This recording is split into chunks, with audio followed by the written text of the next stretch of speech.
All right, great. Hello, everyone. Welcome to Boom, Bust, and BS with Anthony Milewski and me, Christian Purefoy. And today we've got two special guests to talk about titanium.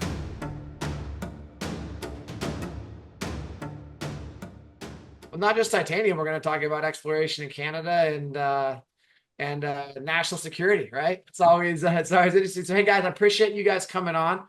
Why don't you just tell everyone real quick who you are and what you guys are, who you guys are with? Yeah, sounds good. I'll start. So my name is Mike Stier. I'm the CEO and director of Saga Metals Corp. Yeah, and Michael Garagan, the geologist for Saga, and yeah. So I see. I've kind of had a look at your guys' website. Saga has a few different projects, but my understanding is you focus on the titanium part of the exploration portfolio these days. Like, what exactly is titanium? I mean, when I think about titanium, it's like, like someone broke their arm or something. They got like a titanium bone in there. But what actually is titanium for? Yeah, I think that's a good point, is that you're right. It's used as implants, if you need so. I've got an implant, my old hockey injury. I'd have an implant for my front tooth, right? And it's titanium based. And so it's really used in so many facets of our everyday lives that I don't think we've fully grasped it, right? At the end of the day, it's in your iPhone. It's on your walls, right? It's a pigment Where does it in come from? paint. Where, like right now, if I go in and I get something done or whatever, where is titanium produced today? So the majority it comes out of China, right? And so, when you mentioned at the beginning of this, the whole national security side of things, over 60% of the world's titanium comes out of China. And so that's kind of the hot topic and big issue right now, is that we need to shore up more. Is it mined in China and then Correct. China? So the deposits, is there a lot in Africa too, or is that something different? Mineral sands, is Yeah, that no, titanium? yeah, there's some that comes out of Africa as well. Russia. Some comes out of Canada right now from Rio Tinto, right? So it does come from all over the world, but it's dominated by China. And so America, is it safe to say that most of America's titanium is coming from China? Is that fair?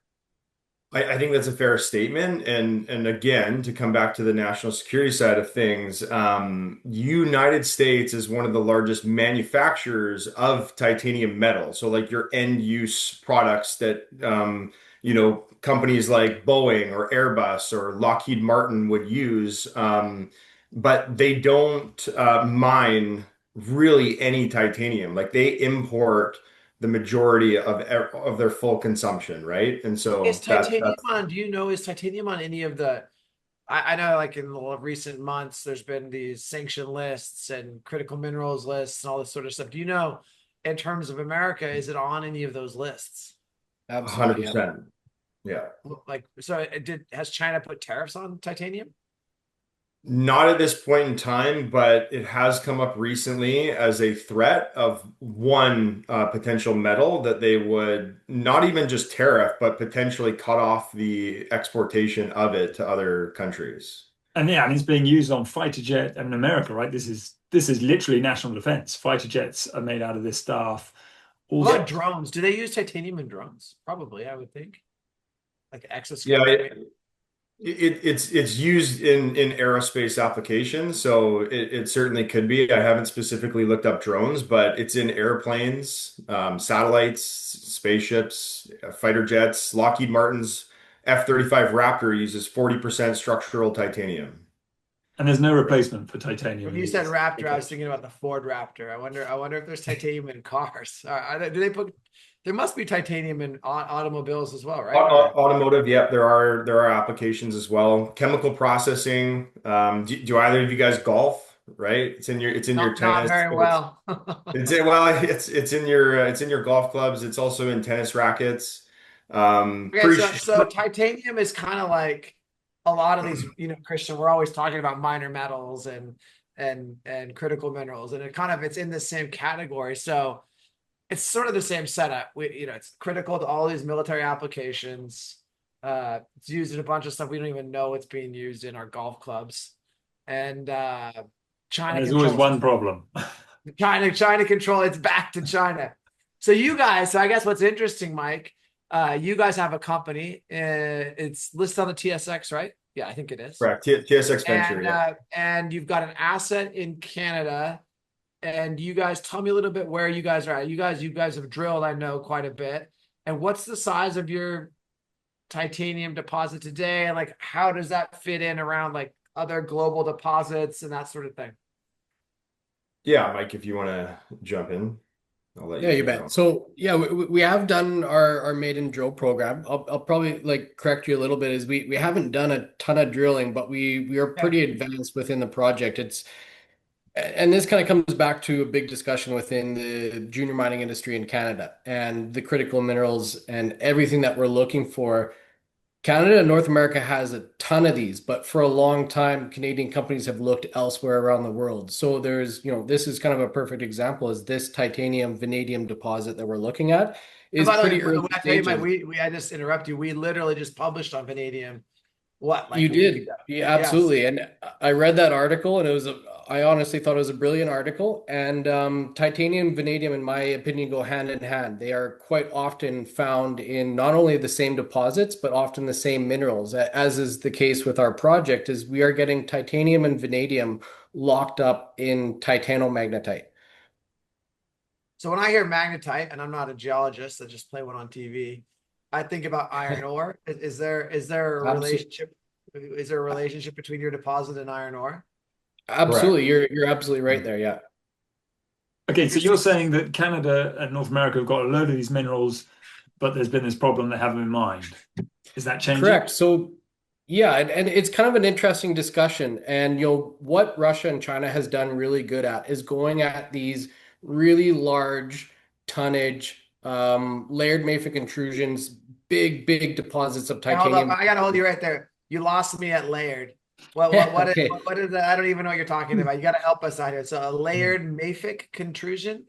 Layered mafic intrusion. And apologies, I didn't mean to get too technical. But point is, they are very big, very large deposits. So what And you're saying is your style of deposit sitting in North America and Canada, potentially the 51st state we've heard, although it's not been confirmed, uh, has this big ore body or this big anomaly. Is it an anomaly right now? And you guys are basically going out, and do you have a drilling program lined up, or what do you guys have going on?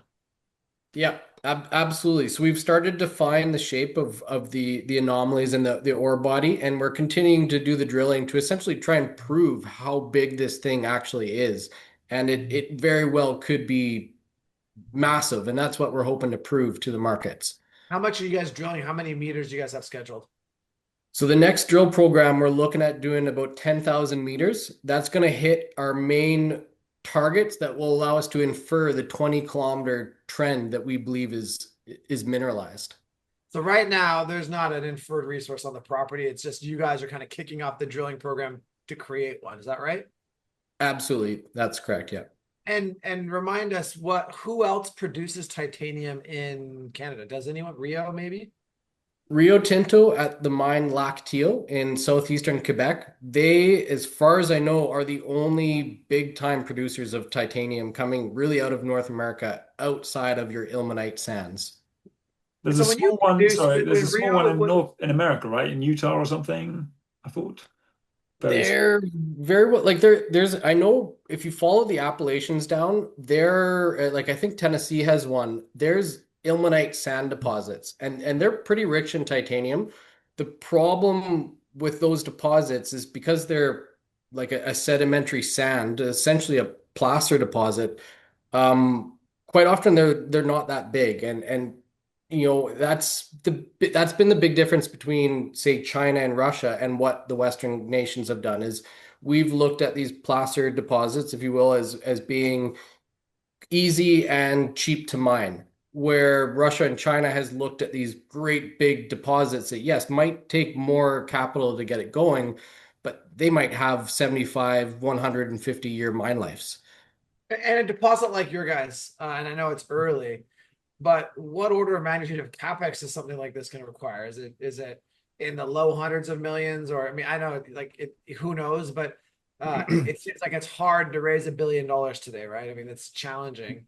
Yeah, I mean, I think for us, and again, like we brought on Paul McQuiggan, he's an expert geologist and metallurgist, and he's confirmed in the zone that we've drilled that we do have simplified metallurgy, right? So because we only have the one mineral magnetite, we can essentially do a crush and magnetic separation of the mineral, pulling out the combination of iron, titanium, and vanadium ore body essentially and then ship that off for processing. So we would endeavor to keep, any kind of plant or capex to a minimum at our actual site because there's already other facilities around the world, like in Quebec, that already processes titanium, iron, vanadium, those kinds So of would things. you So we would don't you need to guys also reinvent the be wheel. producing would you also be producing vanadium and iron ore? Correct, yes. Correct. Yeah, it's all byproducts from the same processing methodology. Interesting. Hmm. Yeah. Okay, so what's the next step? So the next step is you guys over the summer going to be drilling. You're out probably already out there. Are you going to be out there? Yeah, And I'll be out there in the next week actually, so oh, cool. And then help us out. So how long from when you start drilling until you can start typically announcing how those drill results are going? Is it take a few months, a few weeks, 6 months? So I mean, so yeah, go for it. so really what you're waiting for is your assays from the laboratory, right? So you're pulling the drill core up, you're doing your descriptions, you're taking your samples. Those samples have to go to the laboratory, and you need that kind of verified laboratory confirmation of what is in that rock to be able to actually release that to the public. We can talk about things like and update the public and the markets and the investors on how the progress is going, but not until you have those concrete laboratory results can we speak to that. And is it getting busy with gold being where it's at? Is there a lot? I mean, are you feeling like more pressure at the labs just because of all the activity that's going on out there, or not really a factor? I don't think Um, it's a factor. I mean, we've got a good relationship with the lab, and I would actually say the last drill results we got on our first maiden program, like we didn't have to overpay for rushed assays, and they came back in a respectable time period, consistent with a lot of our other programs that were just grab sample programs. Like it all came back fairly in good order. So I'm not expecting any unknown delays or unforeseen delays with other commodities. Interesting. So Uh, what's changed then in North America to make this viable from what's gone for the last couple of decades to what's happening now? geopolitics for one, the geopolitical atmosphere, but also the research that has gone into the metallurgy and the recovery of titanium and vanadium from things like magnetite. That's again one of the reasons that North America has looked at these small ilmenite sand projects as being so viable. There was less complications now, but we've actually, and China's led some of the headway with the research on the recovery.